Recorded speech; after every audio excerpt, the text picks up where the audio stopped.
is the Amidon Planet Podcast, episode 66. I'm your host, Joel Amidon. Thank you for joining me on this never-ending quest to figure out how to teach better. And thank you for joining me in 2022. It took a while, but we're getting started now. I got to be honest. 2021 hit me hard, and we finished strong. We did a lot at the end. We were like going almost every week, and then it took a while to get back going again. And so it's almost March, and we're finally releasing an episode. But I gotta say, we're gonna start strong here, and I think I'm gonna do it a little bit better pace. Doing it every week is maybe a little bit tough. Maybe we'll get going at that pace again. But for right now, we're gonna kind of ease in. I've been doing a lot of running lately, and rather than just jumping off and going right into your mile pace or your 5K pace, we have Coach Bennett from the Nike Run Club says no, let's take for the 400 meters and ramp up to that pace. So the next minute, ramp up to that pace, and that's what we're gonna do. We're gonna kind of ramp up. But I got to say, we're kind of starting off with a bang here. So today on the podcast, I have Jeremiah Sims, Dr. Jeremiah Sims from Rooted in Love. And what's cool about the podcast is that these connections, these conversations that I get the privilege of having on the podcast, where people get a chance to share some of their awesomeness. I had a chance to share Dr. E.J. Edney came on, I think that was in December of 2021, and we talked about the impact framework. Well, Jeremiah Sims is one of the authors of the Impact Framework, and so we get to kind of see and get exposed to this awesome resource that he has created, and thinking about some of these things like talk about anti-racist growth mindset and the tool that he's used and all these examples that he's created for this Impact Framework, and then even some of the programs he's created around this tool. And so he's got a lot of things going on. He's got just a great insight. He, as well as I, start thinking about what does it mean to do this work when we start with love? And so I kind of like that. We kind of start the conversation there. So lots going on, great conversation, and probably too much for an episode. And I'm actually looking forward to having Dr. Sims come on another episode because he has lots to share, and he's got a lot of things cooking, and we're looking forward to sharing some of that in the near future. So without further delay, here's my conversation with Dr. Jeremiah Sims. Jeremiah Sims, how are you today? Thanks for joining me on the Amidon Planet Podcast. I'm doing well.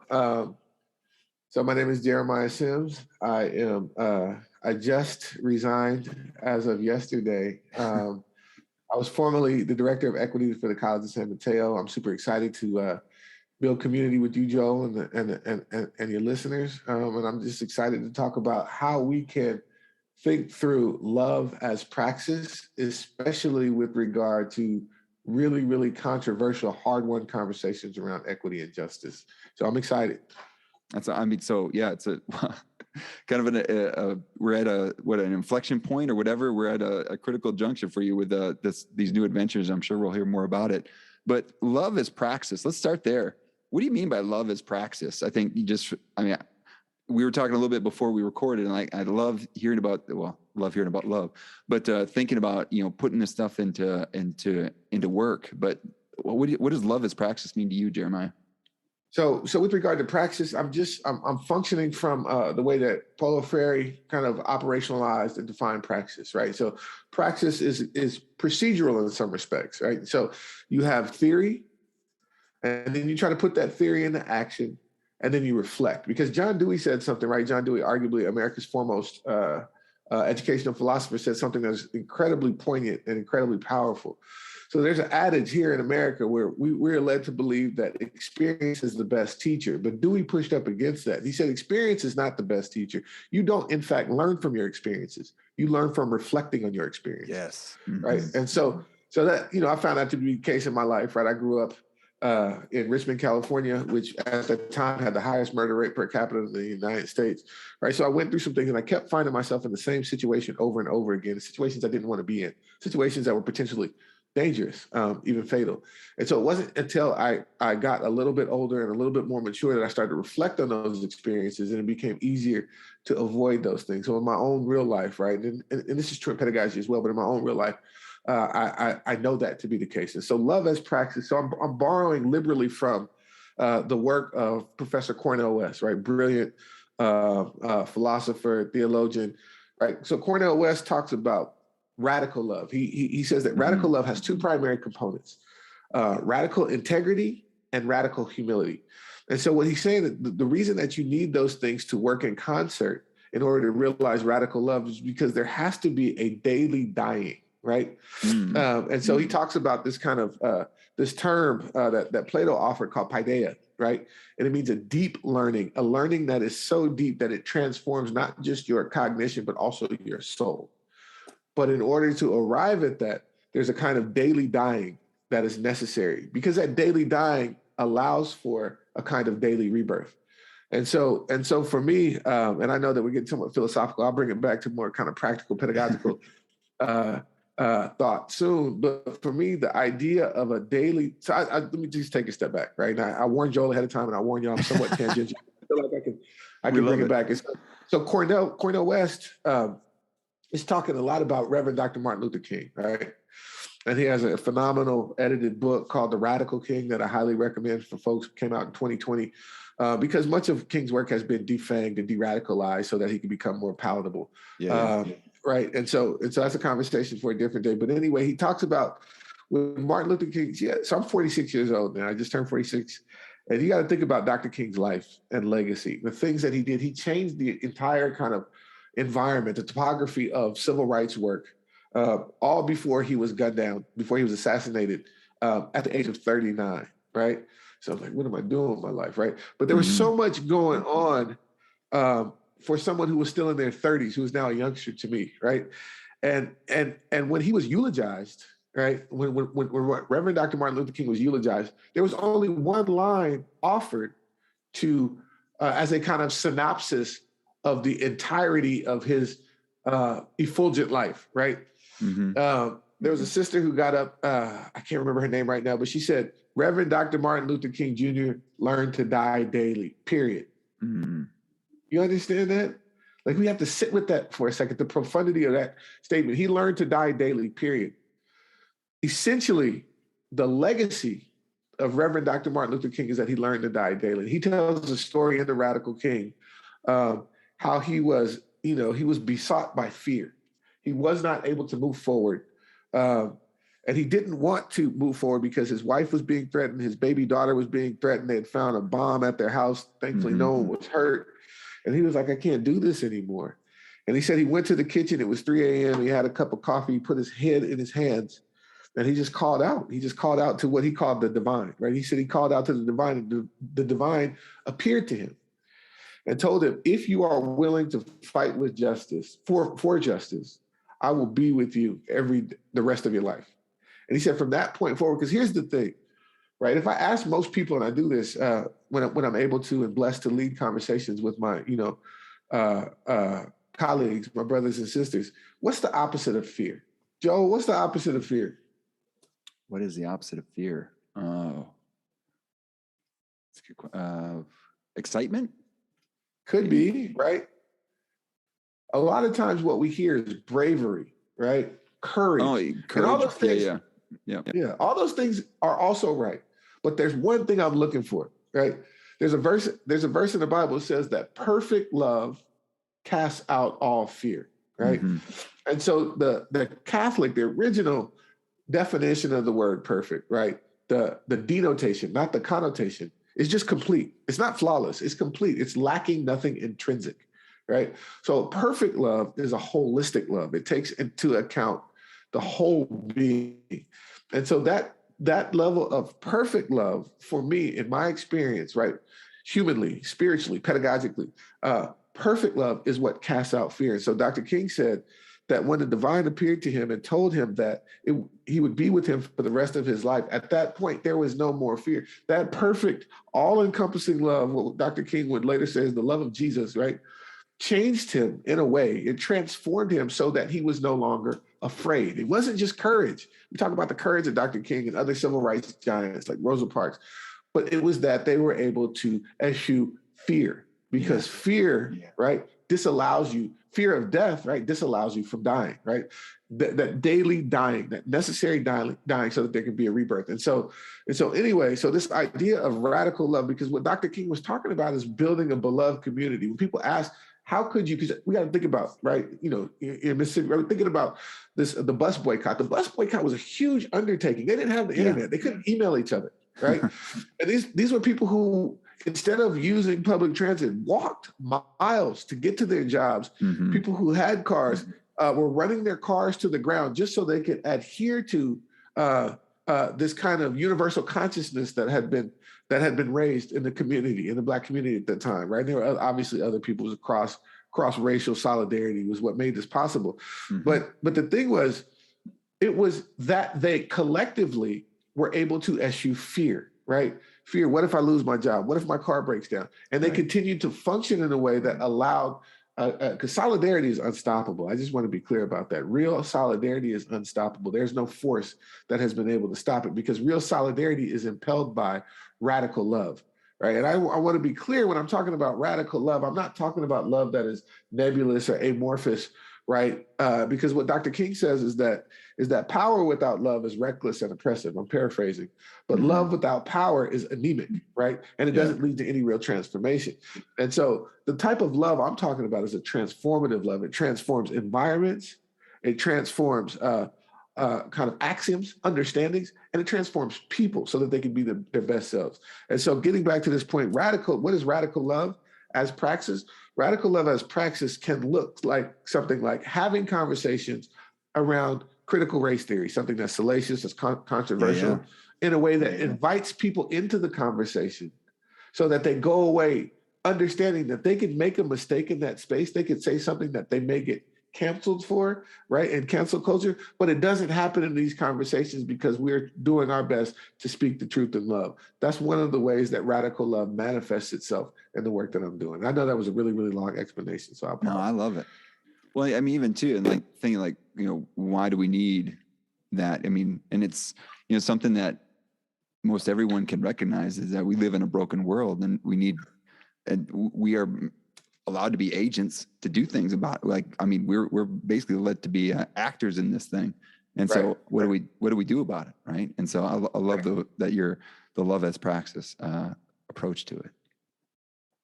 Yeah, it's so what I found, and I talked about this with Joel earlier, they had a farewell party for me yesterday. And I've been in this position for 6 years. I'm the inaugural director of equity. So I got to shape it in some respects. And, everything wasn't perfect. There are things that I could have done better. There are things that, the college community could have done better, but I'm not leaving begrudgingly. I left in a good way. And my primary focus is just to, and I mentioned this to Joel, we have 5 boys from 12 to 2. And they're homeschooled. And then I have an opportunity to really spend some time with them. I looked at my 12-year-old the other day, and he has like a few whiskers, right? He's starting to develop a mustache, and I don't remember that coming in. Yeah, I don't remember that coming in, and I'm not going to miss that.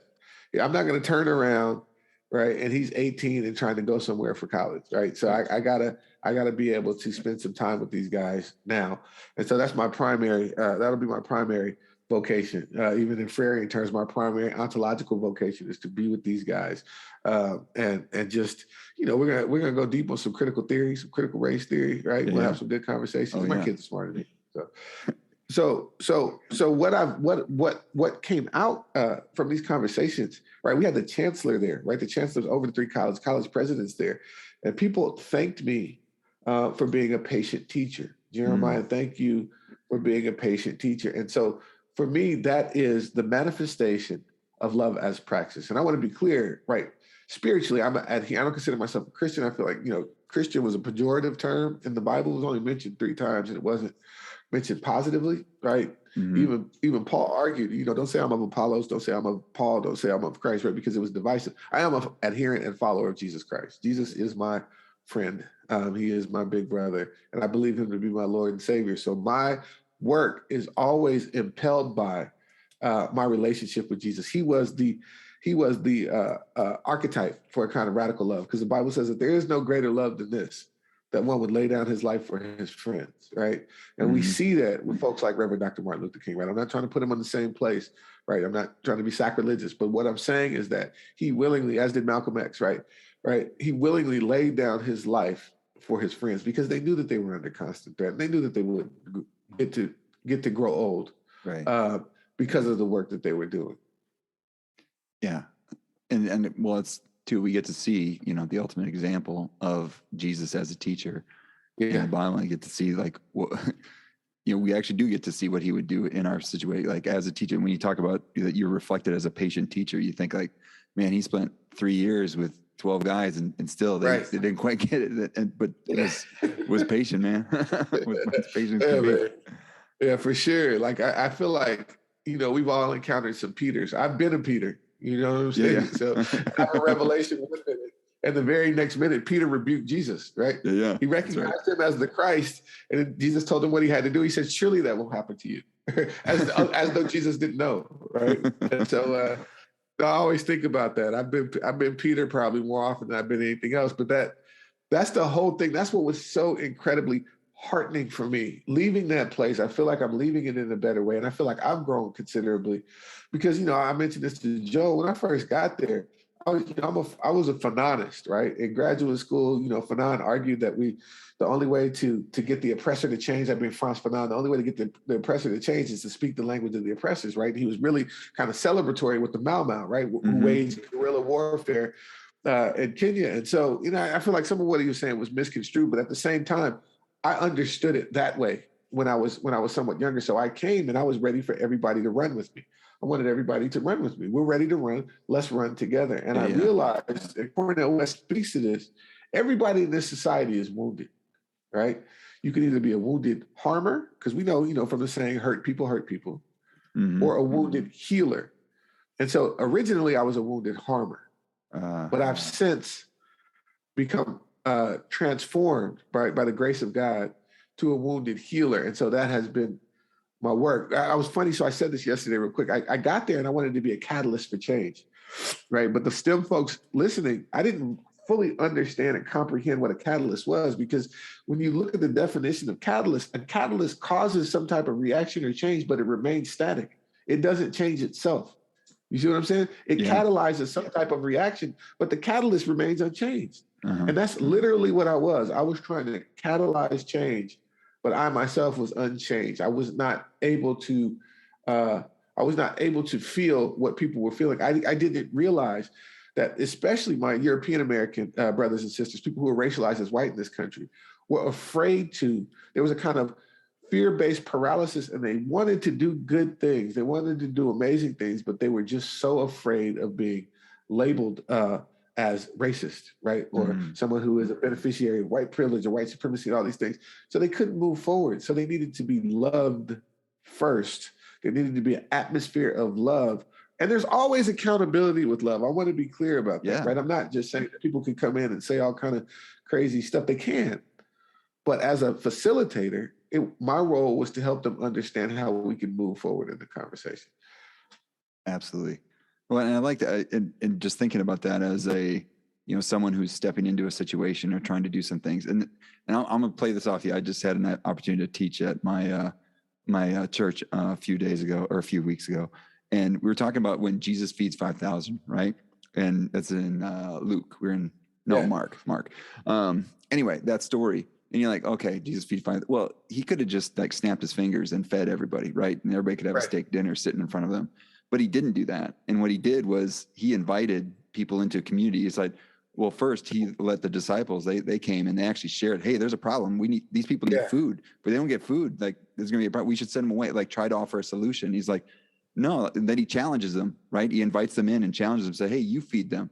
No, you feed them. Right. And like, well, what do we got? Well, go. And he's like, go find out what we have. And then thinking about, not only the disciples are invited in, then the people who actually like are looking around and saying like, hey, I got to eat, and I'm actually going to give up my only loaf of bread to this cause to see like can we actually feed everybody with this loaf of, no, we really can't. But they still had trust, right? They probably had fear inside them, like you talking about before, the fear inside, but they still had some sort of courage to give up their food for the cause. And then Jesus brings the miracle about, but it's only after inviting everyone to participate and like seeing how that it is probably that thing about what you're talking about, like not just being callous, but inviting people into these, being that patient teacher and inviting people in and bringing some sort of legacy, because that is going to be sustainable. Because then it's not, hey, this was all Jeremiah and now Jeremiah is gone. And but no, having some sort of legacy behind and like equipping people and being able to think for themselves and continue this work. That's I love it. lasting. That's awesome. Yeah, and that's what's so seminal about that. It's not just the miracle, right? Because it was just 5,000 men, right? So it's considerably more people because they weren't counting women and children. Absolutely. Right. And so the thing that was so poignant to me when you think about, kind of like this radical revolutionary pedagogy that we're trying to engage in STEM ed, right, in humanities, the thing that was so incredibly poignant to me is he said, you feed them. You see what I'm saying? They came with the problem. It wasn't just Jesus, because Jesus was preparing them for a time when he wasn't going to be with them physically. Just like you said, that word equipping. He equipped, empowered, and encouraged them to do the things that he was teaching them how to do, because he could just do it. He could do anything. That's right. Yeah. You could just snap the fingers, man. Right. But he said, you feed them. So they got to see this problem solved through love, right? Because he took it and he blessed it. Right. And so I just always felt like, and that's always been my kind of pedagogical approach, right? Is that when it talks, I don't remember the reference now, but whenever we get together, each one has, right, a hymn, a song, a spiritual, whatever it is, right? Everybody has something to contribute, and that's commensurate with the kind of critical pedagogy, right, that Giraud defined based on Freire's work, right? That everybody, in order to adequately, not just adequately, but to create a space where everyone feels welcome. Sometimes you have to be a teacher if you're a teacher, and sometimes you have to be a student. They have to be fluid, right? They have to be fluid roles. They can't be diametrically opposed a la the banking model of education. What has to happen is that you have to recognize that students bring a level of expertise. And oftentimes, as educators, we've been led to fear that, right? Mm-hmm. We don't want to cede any level of power or authority because we've been told that students are going to become anarchists if we give them any room to take over a classroom, because, after all, that's all they really want to do, right? Yeah. That's incredibly problematic. But when I've experienced the greatest successes, I taught middle school, high school, community college, undergraduates, graduate students, professors, right? The common kind of thread that runs through all those is that when I create space for people to be whole humanly, spiritually, and academically, the conversations change. And so that means that I need to stop talking so much. I used to have this problem, Joe, and I had to take this to the Lord always, because I'm the only African-American, I was at the time, the only African-American male administrator on my campus, and one of the first. And so I always felt like I needed to prove myself, right? This was happening at a non-conscious level, but I always wanted to be the smartest person in the room, right? And so I would use these really highfalutin words, right? Like, this is vicissitudinous, and you don't understand the transmogrification of the Black man. And I'm just like, I got my Berkeley education, man. I'm just running with all this stuff, right? Nobody knew what I was talking about. I didn't really care. I just wanted them to know that I was smarter than them, right? And so the most kind of liberatory experience I had was when I realized, because there's this verse in the Bible, in the Old Testament, when Jehovah says, he says, the mistake that you made is you think that I'm like you. You're talking to man, right? You think that I'm like you. My ways are higher than your ways, right? And I realized, who am I trying to fool? You know what I'm saying? I'm not the smartest person in the room. I'm not the smartest person in my house. I know where wisdom comes from.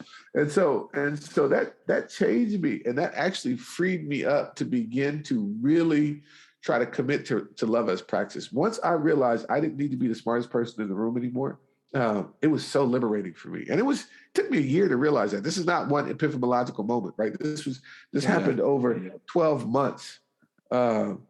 Especially in 2020, in light of everything that was going on, right? So this is fairly new development. I mean, I was building towards that, but everybody was calling me, right? Because I'm like, people's unofficial racial healing coach, right? People have said that jokingly. And so with Breonna Taylor, George Floyd, Tony McDade, all the things that have been going on for as long as we've been here, right? Black folks, right, who came as the first kind of liquid commodity, right, as enslaved Africans. I mean, people just got to see these things. Some of them for the first time, and they were wrestling with white guilt. They were wrestling with privilege and all these different concepts. And so I got a lot of phone calls. A lot of emails, a lot of text messages, not just from my colleagues, but from people from the church, right? People outside of the church, and people just wanted to talk. And I realized that their souls were crying out for some level of healing. right? And I wasn't able to do it for everybody because I was trying to heal myself. But there were times when I was able to see, because I'll be honest, sometimes I was getting bothered. I'm like, everybody wants me to pour out, but nobody's pouring into me. Right. So eventually what's going to happen is I'm going to run dry. Right. And I did. I shut down for like 2 weeks, man. I couldn't be the father that I wanted to be. I couldn't be the husband that I wanted to be. I just was depressed, man, because of this, wanton disregard for Black life. Right. It wasn't new, but just to see it over and over and over again, I just felt like, Lord, what's happening? You know what I mean? Because I believe that the so-called curse of Ham is not true anyway, but it's over. Right. Because Christ inaugurated a New Testament. That's the Old Testament. We live in the New Testament times. And so I was, I was distraught, if I'm being honest. And it wasn't until I had a breakthrough in prayer that the Lord kind of delivered me from that malaise. I was, I didn't know how I was going to go on. And it was because I was pouring out. And then I got filled up by my Lord and Savior. So I was ready to do the work again in earnest. And so I was avoiding, and this may sound crazy to people, and I'm not for 1 minute suggesting that my beliefs are any better than anybody else. These are just my personal beliefs, right? Than the journey that I'm on. But I did not want to talk to Jesus because I knew what was going to happen. I kind of wanted to wallow in what I felt. Yeah. And so it wasn't until I actually had what people will call a come to Jesus moment in prayer that there was a real breakthrough. And I mean, I cried. And after that, that's when this kind of almost like an impartation, love is the answer, but love as a force, right? Not the anemic love that Dr. King warns us against, but love, because there's a verse that says that the kingdom of God has always been seized by violent men, and violent men seize it. But that verse, that word is actually force, right? And so someone was explaining to me how that force is actually love, right? And I don't remember, I can't connect y'all to it right now with the Greek, but that love force, like Dr. King talks about that, especially based on the work of Mahatma Gandhi, right? Mahatma Gandhi he had something called satyagraha, which is a love force or a soul force. That love force is able to actually transform people, and people can transform the environment. And I'm rambling now, but I just want to say this one last thing about this, which is really, really, really been a kind of epiphany for me, is that, so there's this question, right? And this is a quote from Abraham Lincoln, right? That Dr. King was talking about. He said, how do you eradicate an enemy? Joel, how do you eradicate an enemy? Take away all their resources. I don't know. Or kill them. Joel's going hard. You're going hard, Joel. So there's actually another way, right? The way that you completely eradicate an enemy is to make him a friend, right? Oh, wow.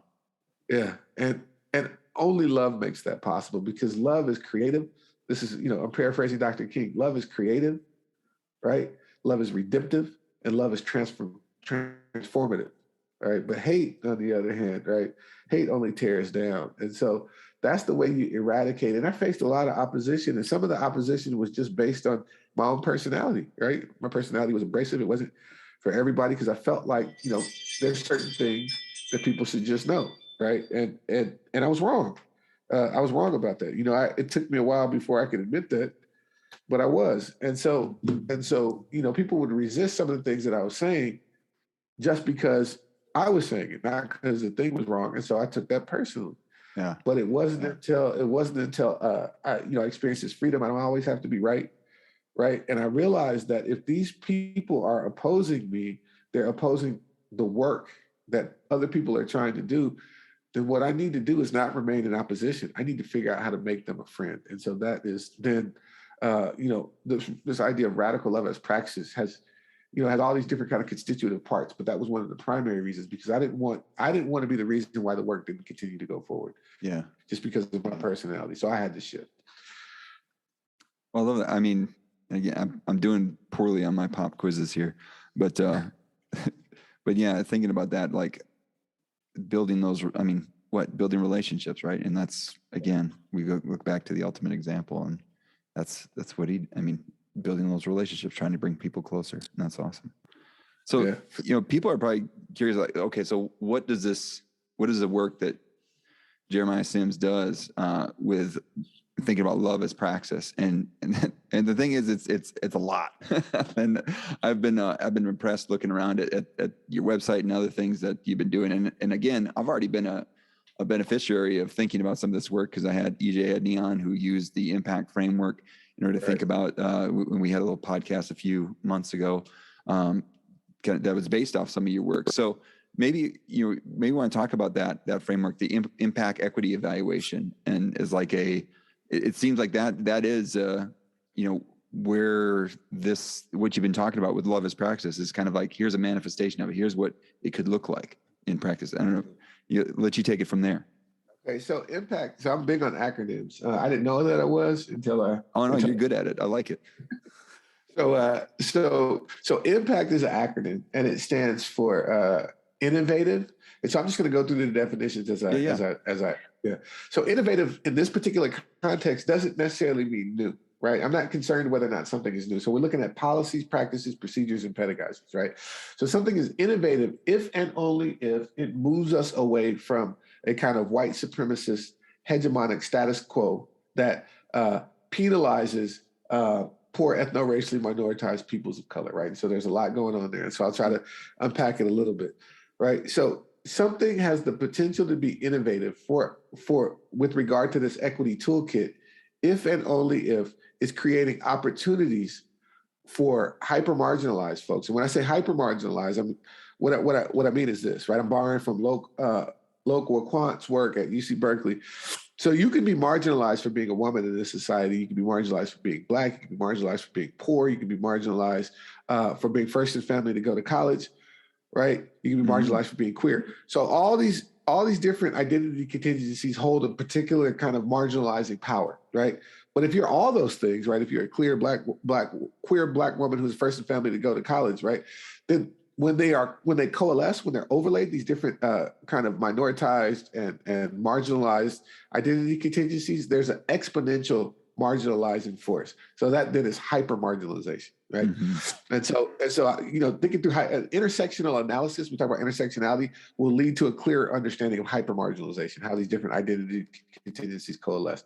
So something is innovative if and only if it's creating opportunities for hyper marginalized people to reach their fullest potential, both humanly and academically. So the second letter, M, is measurable, right? I feel like sometimes we overdetermine the role of data because we know what the data is going to say. Yeah. But we really love to talk about it. And we want to be data informed. And so that there's no issue with that, the second letter is measurable. Let's figure out. And sometimes you need to design the metrics, right? I'll give you an example. At my college, we wanted to rename some of our parking lots because the parking lots are named after dead white people. And so, and so just real quick, I don't think that there's any such thing, white people. I know that's crazy, and we'll unpack that at another time, but there are people who are racialized as white in this country because whiteness is a system, it's a political system. But anyway, we'll talk about that another time. So what we wanted to do is change these parking lot names, right? And so it's a board policy. So individual college, we're a 3-college district. You can't just change the policy. You have to go to the board, do a board presentation, packet, all the different kind of gatekeeping things that we need to do. And so what we did, because originally we thought that this would be, so what we know is that, especially for Black students, right? Black male students, the primary determinant as to whether or not they're going to do well in community college, just based on Luke Woods and Frank Harris's work, is whether or not they feel welcome in that place, right? And so, we want people to feel welcome as soon as we get to, because you got to understand the College of San Mateo, where I come from, San Mateo is one of the most expensive places to live in this country. The college itself is on top of a hill surrounded by like 12, probably $15 million homes. Okay. Right. And so it's a really affluent area. Just to give y'all some context, like a studio in San Mateo right now is going for $4,000 a month to rent. Wow. Right? Somebody just paid $1 million over asking price for a multi-million-dollar house. Right.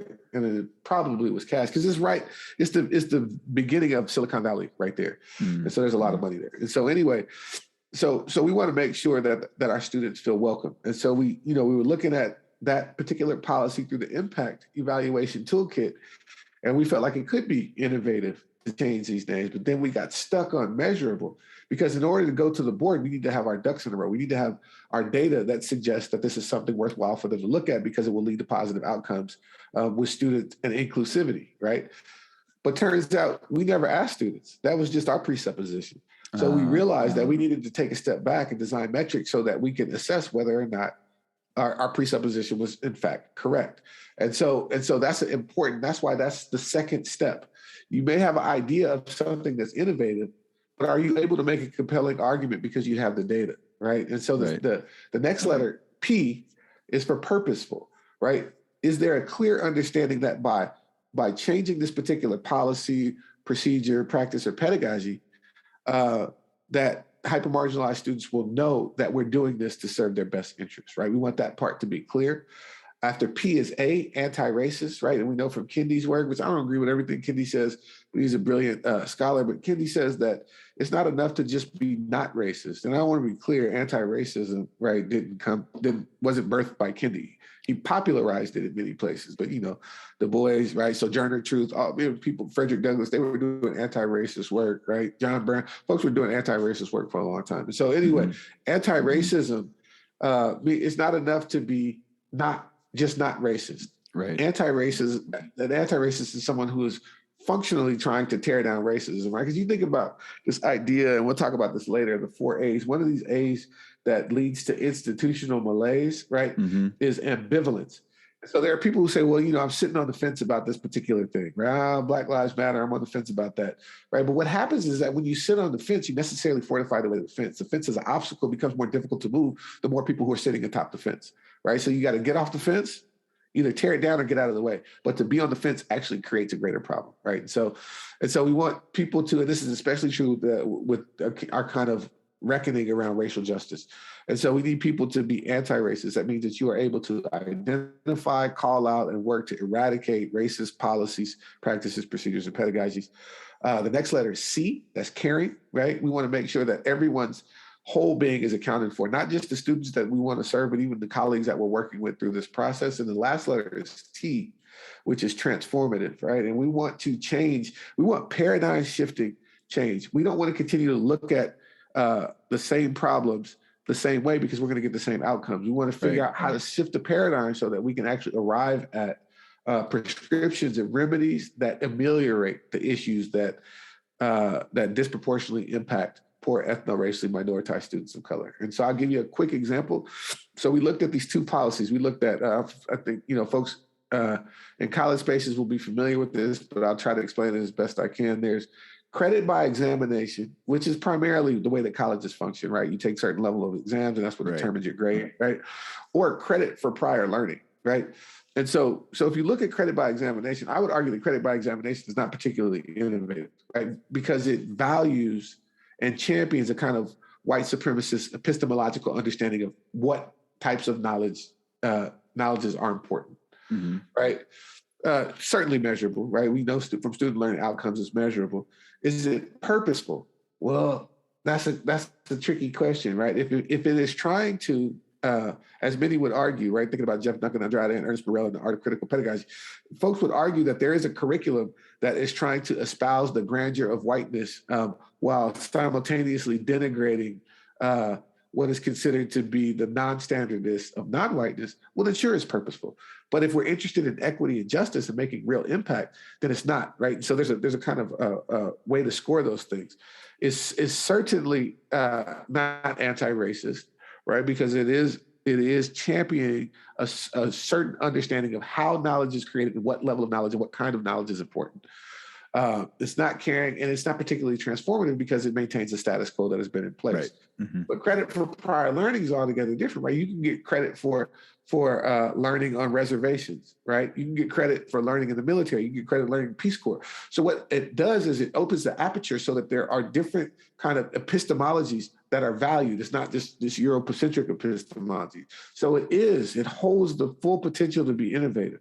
When you juxtapose it, certainly we can measure it. It's purposeful. It means that just because you didn't learn in this kind of standardized Western Eurocentric way, your knowledge still has value. It can certainly be anti-racist, demonstrate caring, and it has the potential to transform. And so, but people push back against it.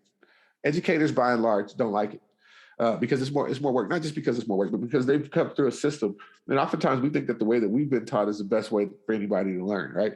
And so they push back against the system. And we were talking about this yesterday. We have 30,000 between our 3 college districts. We have 30,000 students. You know how many exceptions we've given for credit for prior learning over the past 3 years? 48. Wow. 48. Wow. Right? So it's not even that big an issue, but there's so much pushback against it because it challenges the status quo. The only way that we're going to be able to make those types of shifts is have a kind of paradigm shift in the way that we understand and value education, because it is from a particular episteme.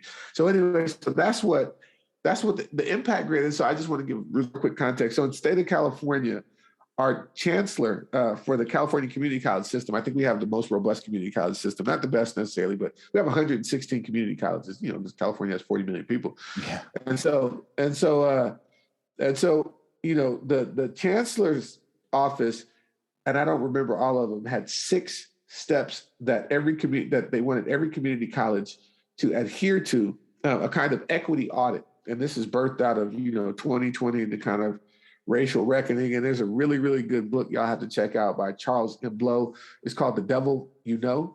And he talks about how 2020 was, a lot of it was like this kind of justice cosplay. So there's a lot to unpack there. But anyway, all these things came out in 2020. And so the state chancellor's office put out these 6 kind of requirements for an equity audit. We had to ensure that our curricula, and our policies and our practices were commensurate with anti-racism, right? That's the overarching thing. And so I created the impact grid independent of that, but it actually fit perfectly.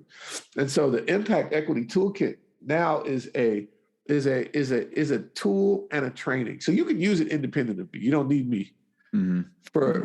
It's a free tool. You can take it, you can run with it. It's self-explanatory enough where people have used it and come back in circles. But I do lead with a team of amazing educators, impact training. And so what the impact training does is it positions people to train the trainer series. It positions people to go back to their institution or their nonprofit or even in private sector, go back and function as a kind of equity evangelist. And so what happens when you use the Impact Equity Toolkit, irrespective of where you are in the conversation when you start your a priori knowledge around race and equity, you begin to develop an anti-racist growth mindset. You can't help it. If you do the work, you will develop an anti-racist growth mindset because you become more adroit at understanding and identifying racism, sexism, homophobia, right? Trans antagonism, all these different things in policies, practices, procedures, and pedagogy. So I just want to say a quick word around anti-racist growth mindset. So it's building on Carol Dweck's work, Professor Dweck's work around growth mindset versus vis-a-vis fixed mindset. And when I was thinking about Dweck's work, I'm like, man, there's no stronger example of fixed mindset than a racist mindset, right? Mm-hmm. Because a racist mindset will cause you to believe that just because of some generally shared phenotypical characteristics, these people must all be the same, right? We don't even think that about dogs, right? Like you see, we know that all Rottweilers don't have the same temperament, but for some reason, people have been led to believe and have accepted the belief that these people are all the same and they share these characteristics, right? Some of these really problematic racialized tropes, problematic stereotypes of Black men, and a conflation between Black men and criminality, right? People have actually believed these things, right? And so what I wanted to do was work against that. And so anti-racist growth mindset holds that. So just real quick, a growth mindset it views failure and struggle as opportunities to learn and to grow. And so I want people to believe in doing equity work and doing anti-racist work. You can fail, right? You can mess up, you can have a misstep, but you can continue to go on. And one of the ways that I speak to people about that is to teach them how to speak the truth in love. So say Joel would do this. Joel makes a mistake and he microaggresses someone, right? As someone who has been in this space, I can say, Joel, you messed up. And I'm appalled that you did that. Right? Because I feel like, Joel, you should know better because you were someone who says that they're interested in achieving educational equity, right? So I may very well be telling the truth, but if I speak to Joel in that way, what will happen is that Joel's going to get to a point, right, where like, you know what, I don't even know if I want to do this anymore because I can't do anything right. I'm stuck, right? Yeah. And I know, many of my European American brothers and sisters who have been in that space, right? Because they've confided that in me. Or I can say, Joel, listen, you microaggressed, and I don't want to minimize that. We need to think about a restorative justice model so that we can make amends for that. But I know your heart. I know that it was a mistake because I know how invested you are in this work, right? And so I just want you to know that I'm here alongside you, and we're going to continue to do this work at a high level, right? So on only one of those two instances did I speak the truth in love. Because in a verse in the Bible, it talks about when you speak the truth in love, the byproduct of that is growth. Right. So what should happen when you speak the truth in love is that Joel should feel, right, using Joel as an example, should feel quickened and maybe even convicted, but not condemned, right? Mm-hmm. Just convicted and understands that you continue to go on this work at the high level and we're doing this together and you're not out on an island, right, where you need to go through some type of self-asceticism. No, none of that. You made a mistake. Everybody makes a mistake. Let's figure out how we can remedy that and continue to build on it. And so it's really important when we want people to grow. And that's one of the things that we go through in this impact training is teaching people how to speak the truth in love. Because in most instances, sorry, go ahead. I just want to jump in. I mean, because I'm just going back to some of the things that you said before, like you talking about, how do you making friends with your enemy or loving your enemy, right? And like, so if, or even in a situation where, I did something wrong, which it happens, obviously, and having like, you could do it one of two ways. One is just to call somebody out without the relationship, just calling somebody out. And now someone that's maybe trying to do something gets pushed, like you said, pushed away and like, I don't want to do this anymore versus, no, I'm in a relationship. I see it. I want to call it out because I care about you. And I know we're working on this thing together. We're trying to do this stuff together. And so if I push you away and if I just call you out without that relationship, then I've lost somebody to do the work with. Like, we want to do this together. We're stronger together. Right. So exactly. I love it. I love it. Seeing the examples, the patient teacher too, right there as well. Right. I mean, be patient with me, Jeremiah. Be patient with me. Because I keep pushing me, right? But keep pushing me. Yeah, exactly. Because so that's the thing, and people oftentimes misconstrue it. It's probably because I'm not articulating it right. I'm still in both of those instances. There's a level of accountability, right? Yeah. But in only one is there accountability with the kind of radical love, and that's the kind of accountability that helps people grow, right? And so, because in the previous example, and I was that way for a long time. All I'm really showing is that I know more than you. You see what I'm saying? Yeah. But in the second example, right, where I speak the truth in love, what I'm demonstrating is that it doesn't matter who knows more, we're in this together. And I need you in this work. Right. And so that's part of the impact, right? So we think about impact, my background training is as a rhetorician. And so we always like to play with words, right? And so impact is not just to impact a particular policy, practice, procedure, or pedagogy. Obviously, we want to impact the people who are going through the training. Right. And so when I come away from these kind of conversations, I want people to learn. But I also want people to feel loved. Right. I want people to feel loved. I ask these questions when I do these talks, and I'm like, how many of you all are? So I would ask people, and I'll ask you, Joe, when do you feel most loved? If you don't mind sharing, when do you feel most loved? Like meaningful time with somebody, I think.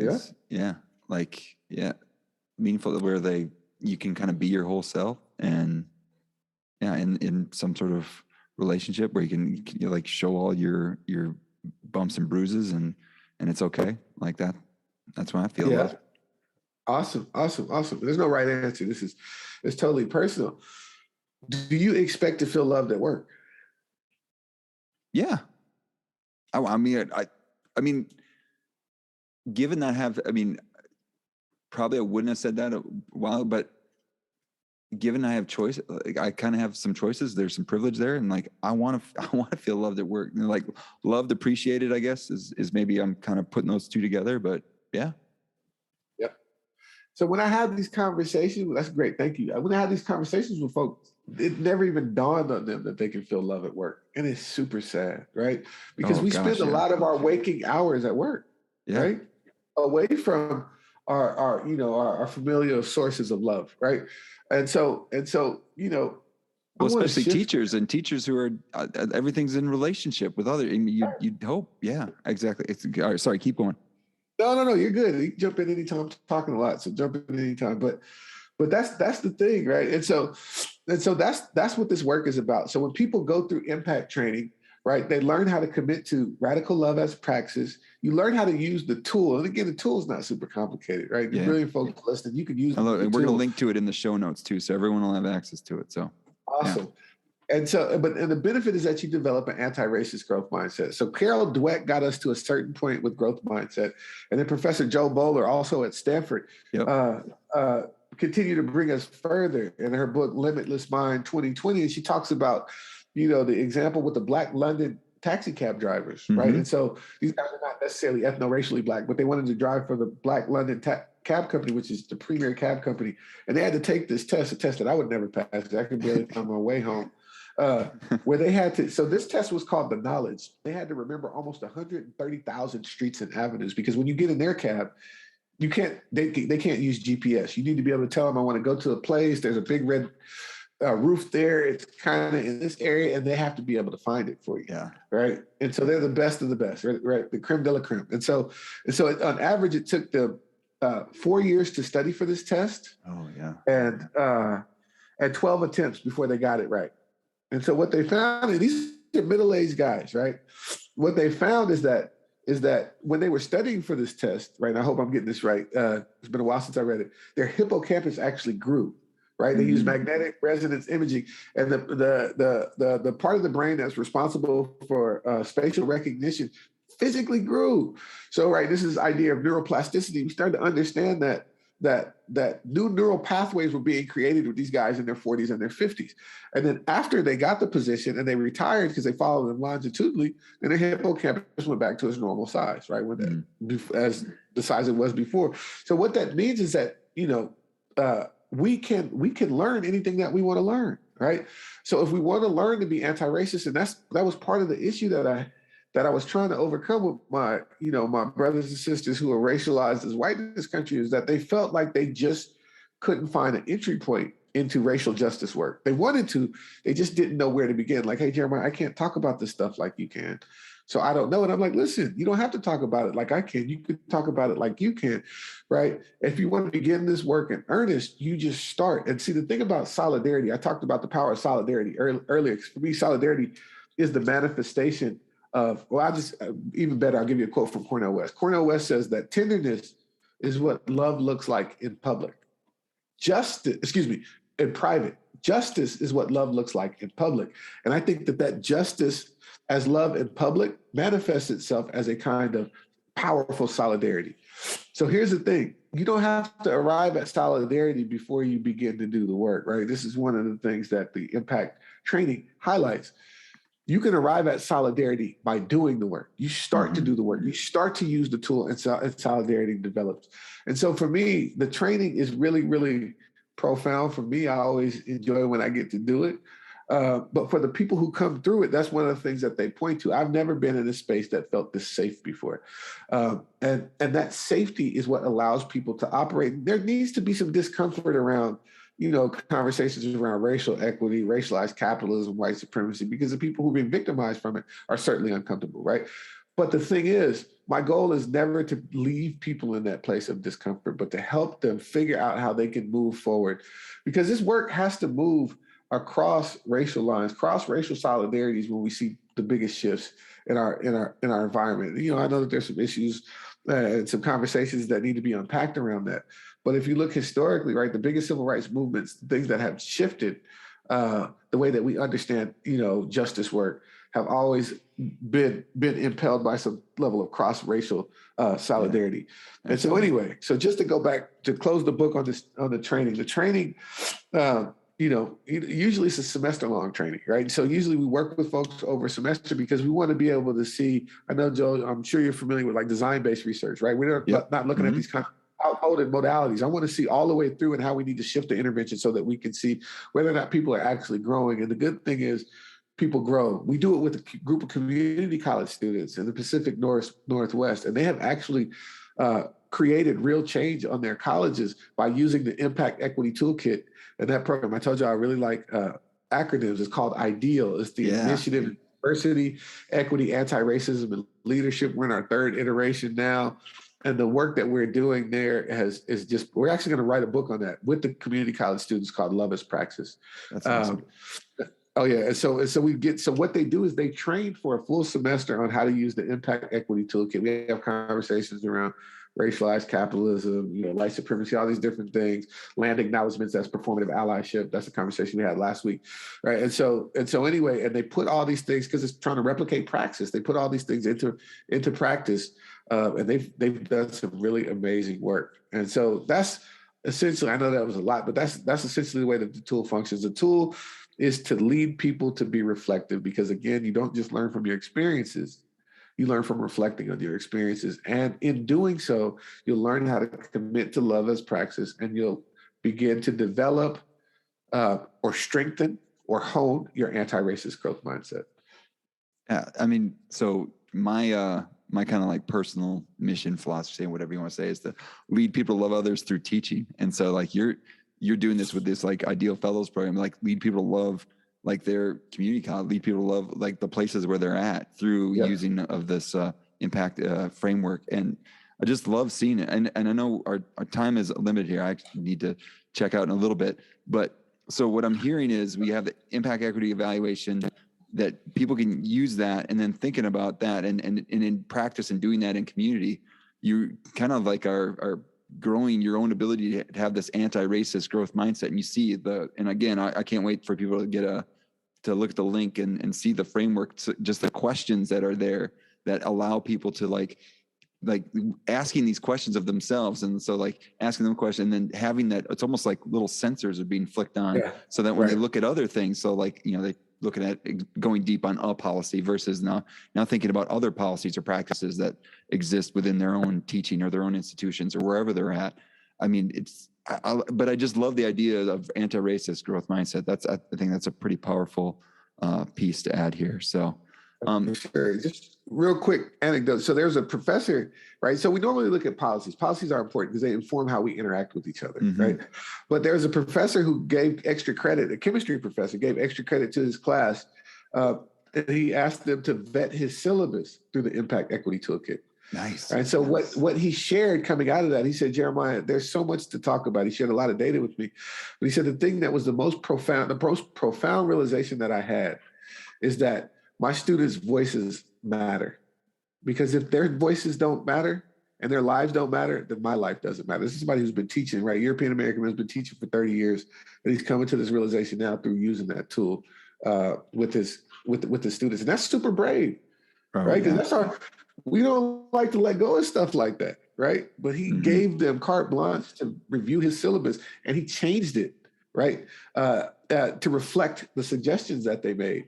Right, even changing a plagiarism statement, right, so that it was no longer punitive. You see what I'm saying?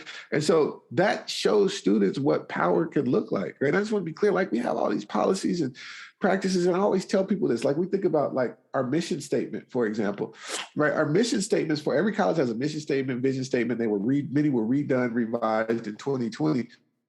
But your mission statements are empty if the budget doesn't match, because your budget is actually your mission statement. Right? Yeah. So those are a set of policies that we need to be able to examine. So I know your time is short, so I'll stop with that. No, that's great. I mean, and having those examples. And so, but also too, maybe this is just saying like, we need to have another conversation probably in the future. Yeah. Obviously I'm chatty, so. No, this is good. But I know we have the website. We're going to link to it, Rooted in Love. It's got, and then we'll link to everything else that you've been doing. Anything just briefly to promote that besides going to the website and other thing? I have a new book coming out. Should be coming out in the next couple months. It's finished. We just have to dot some I's, cross some T's. It's with my buddy Jeremy Wallace. It's called The White Educator's Guide to Equity. Teaching for Justice in Community Colleges. We center community colleges who are in that space. The kind of pedagogical information being shared there is applicable across the board. It's not limited to community college. And then I have another book that we're working on now that I'm the editor for. It's around system impacting students, right? Students who have been victimized by the carceral system.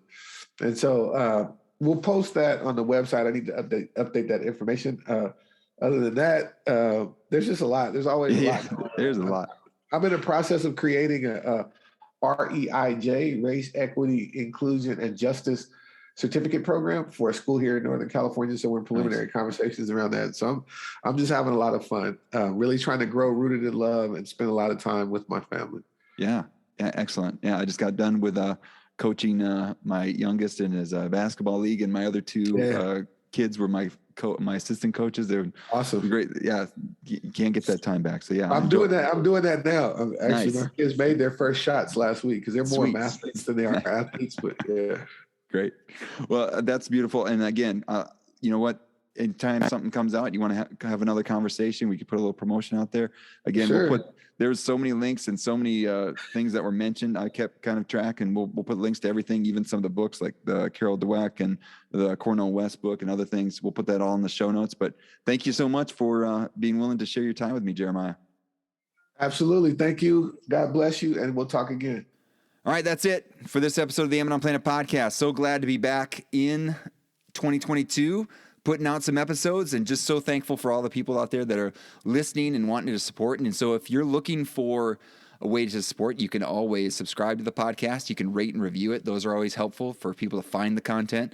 You can share it if you heard something here. Wow, somebody needs to hear this. Especially there's this tool in the show notes. Again, you go to the show notes, amazonplanet.com/episode 66.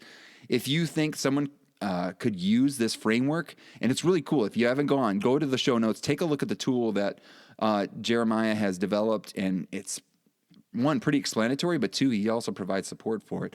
So anyway, and the examples he talked about are in there as well. But go ahead and look at the show notes, look at this. But if you know of somebody that could benefit from hearing from this stuff, that's the whole point. I share this because I think it could benefit others. You hear it and you think it could benefit someone, so go ahead and share it. That's like we get smarter together, we get better together. And yeah, kind of having that same growth mindset that we're all going to get better together. So we can do that. So again, subscribe, rate, and review, do all that good stuff. You can subscribe to the Amazon Planet download, which we're working on. We're still developing, but if we could build up that email list, then as we come up with opportunities and things that we think are worthy of sharing, we'll never fill up your inbox just to fill up your inbox. We'll make sure it's worthy of being worth your time. So go ahead and go to the AmazonPlanet.com, and there's plenty of buttons out there to join the email list. You can do that. You can follow at Amazon Planet on Instagram, Twitter, LinkedIn, or like the Amazon Planet Facebook page. You can also check out the Amazon Planet store. We just had somebody pick up some hoodies. So we got an order going right now. So if you're looking for a t-shirt, a Be the Good t-shirt, a Be the Good hoodie, or something like that, go ahead and check out the Amazon Planet store or the Amazon Planet bookshop. If any of the books we mentioned, the links will be in the show notes. And all those purchases go to support the production cost of the podcast. And again, the links for all those can be found in the footer at AmazonPlanet.com. So thank you for listening to this episode of the Amazon Planet podcast. Thank you to Dr. Jeremiah Sims for sharing his time and expertise and his passion. Thanks to Matt Mifflin for the music in this episode. Looking to get him on in the near future too. And finally, thank you to all of you out there who are seeking to teach better and be the good in the world by investing in the lives of others. This world is a better place because you have decided to use the gifts you have been given to serve others. Thank you for all that you do. Peace.